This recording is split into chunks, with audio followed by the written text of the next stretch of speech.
Hello, Dr. Yates. I'm Kyle, Christian again. and we're going to talk to you first about the pages in the book, pages 62 through 69. And we learned a lot.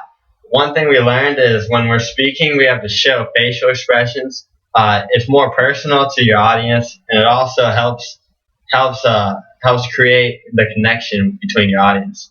Also, we also learned that we shouldn't speak like this. Hi, my name is Kyle. I am a zombie. Not monotone. Not monotone. We want to scratch that off. Instead, we want to have like our voice being a musical instrument. It says we have to have expression and say and He has a good point. Exactly. Vocal pace is typically said to be slower at the beginning of the speech, and then as your speech progresses, you can start speaking a little faster.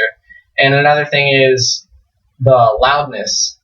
You shouldn't yell loudly throughout your whole speech, because then when an important point comes up, you're just yelling just as loudly and the audience may not pick it up. But if you're talking normal the whole speech and then an important or significant idea comes, then speak a little louder and it'll get your audience's attention. Another thing is verbal fillers, like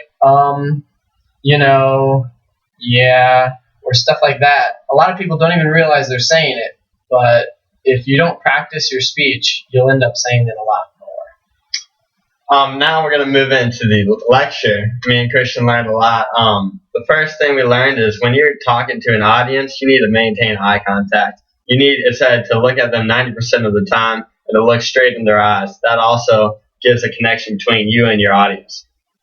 Also, it said that when we're talking, we should move around, but we shouldn't move around nervously and aimlessly. We should move around, and then at key times, we should step forward to your audience and say the key point. It also helps the audience become connected again.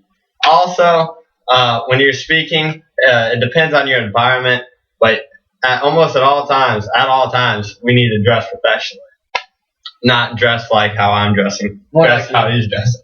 Yeah. Another thing we got from the PowerPoint was to articulate and not to mumble.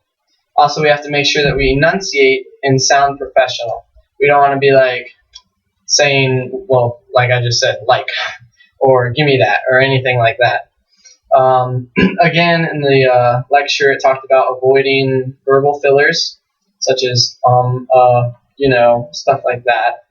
And to be aware of body language. You don't want to do too much or too little. Typically, I do a lot of body language, and I got to try and stop myself because my hands will just go everywhere, and you're like, what the heck are you doing with your hands? But exactly, you gotta work on being professional with your body language and not doing too much or too little. You don't want to stand there like a statue. Hey, I'm Christian. This is Kyle. Hi. Maybe. All right. Anyway, so that's what we got. Thank you.